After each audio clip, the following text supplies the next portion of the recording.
Haunted सिरी fort.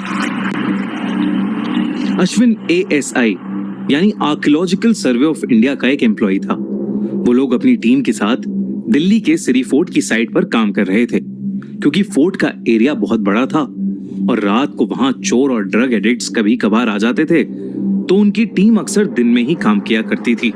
लेकिन आज का दिन अवनीश के लिए कुछ अलग था, क्योंकि वो वहां एक पूरी रात अकेले बिताने वाला था। 600 साल पहले अलाउद्दीन खिलजी ने मंगोल लोगों के हमले से बचने के लिए सिरी फोर्ट बनवाया था।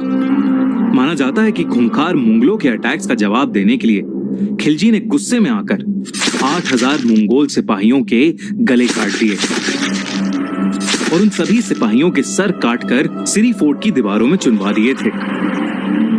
जिसके बाद इन दीवारों के अंदर एक पूरा शहर बसाया गया, जिसका नाम भी उन दीवारों में दफन सिरों की वजह से सिरी रखा गया। लोगों का मानना है कि आज भी वहां उन सभी सरकटे सिपाहियों की आत्मा भटकती है। वहां के गार्ड्स ने अवनीश को बताया कि लोगों को यहाँ रात को घोड़े की, सरकटे मंगोलों के चीखने की, मदद मांगने की अजीब सी आवाजें आती हैं। जो लोग रात को यहाँ रुके हैं, उनके मुंह दीवार पर रगड़कर उन्हें मारने की भी कोशिश की जा चुकी है। ये सारी बातें सुनकर अवनीश की सिरी फोर्ट में दिलचस्पी और बढ़ गई। वो अब वहां एक रात रुककर देखना चाहता था कि सिरी फोर्ट में एक्चुअली ये सब चीजें होती हैं या ये बस एक कहानी है। जैसे दिल्ली की हर पुराने मॉन्यूमेंट के साथ कोई ना कोई भूतिया कहानी जुड़ी होती है। अंधेरा होते ही उसकी पूरी टीम वापस चली गई, लेकिन वो वहीं रुक गया। अपना कैमरा, टॉर्च और नोटपैड लेकर अवनीश अंदर चला गया। रात में उसे सिरी फोर्ट के शहर के खंडर दिन से भी ज्यादा सुंदर लग रहे थे। उसे विश्वास ही नहीं हो रहा था कि इतनी सुंदर दीवारों के अंदर अलाउद्दीन खिलजी ने 8000 मंगोल सिपाहियों के सर काटकर चुनवा दिए थे। मस्जिद क्रॉस करके वो सबसे पहले बनी दीवार के कोने की तरफ चल पड़ा। वो रास्ता झाड़ियों से भरा था और अब उसके चारों तरफ रूह कपकपाने वाली शांति फैल गई थी। उसे अब उस दीवार के खंडर दिखने शुरू हो गए थे। उसे ऐसा लगा कि उसे किसी की मदद मांगने की आवाज आ रही है। उसे लगा कि शायद डोर से कहीं किसी की आवाज गूंज रही होगी।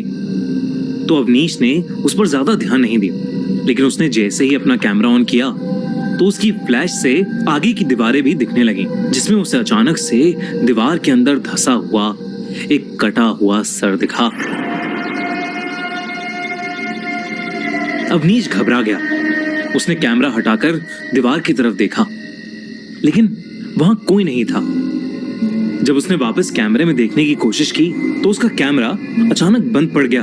अवनीश को यह बात बहुत अजीब लगी, क्योंकि जब वो वहां आया था तो उसके कैमरे की बैटरी फुल थी। वो अपने कैमरे को ऑन करने की कोशिश कर ही रहा था कि तभी उसे थोड़ी दूर से घोड़ों के चिल्लाने और दौड़ते हुए कदमों की आवाजें आने लगी। अवनीश ने कहानियों में सुना था कि रात को सिरी फोर्ट जिंदा हो जाता है। वहां की दीवारें उस जमाने का एक भ्रम बनाने लगती हैं और वो मरे हुए मंगोल अपने ही तरह लोगों को सिरी फोर्ट की खंडर हुई दीवारों में कैद कर लेते हैं। इसलिए जब उसने वो आवाज सुनी तो अवनीश ने सोचा कि सिरी फोर्ट से निकलना ही बेटर होगा। इसलिए अवनीश वहां से जाने लगा, लेकिन उसे बाहर निकलने का रास्ता मिल ही नहीं रहा था।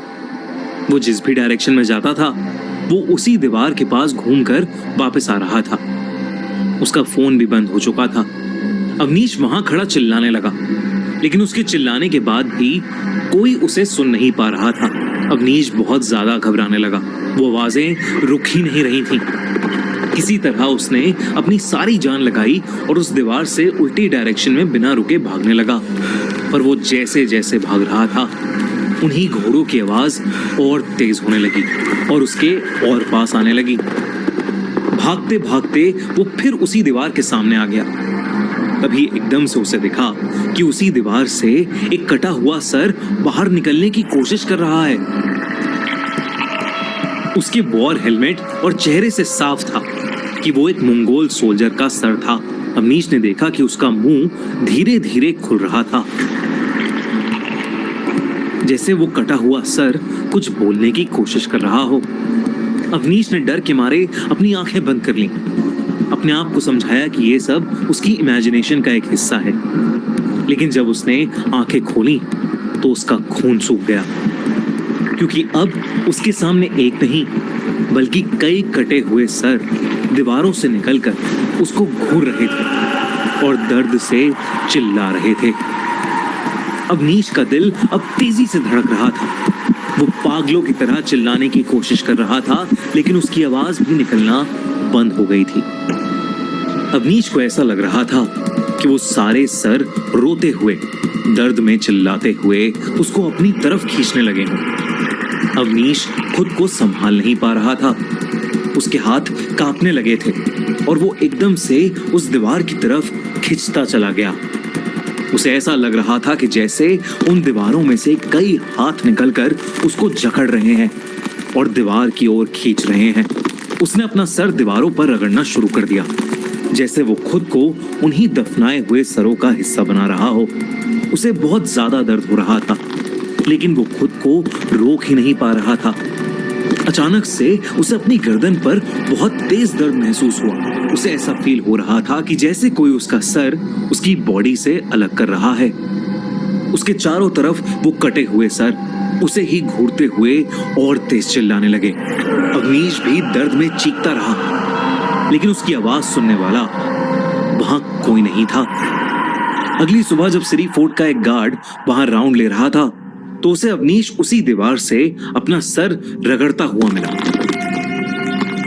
उस गार्ड ने अवनीश को रोका, लेकिन वो पागलों की तरह बस खुद को उस दीवार के अंदर दफन करना चाहता था। जैसे तैसे उस गार्ड ने अवनीश को उस दीवार से दूर खींचा।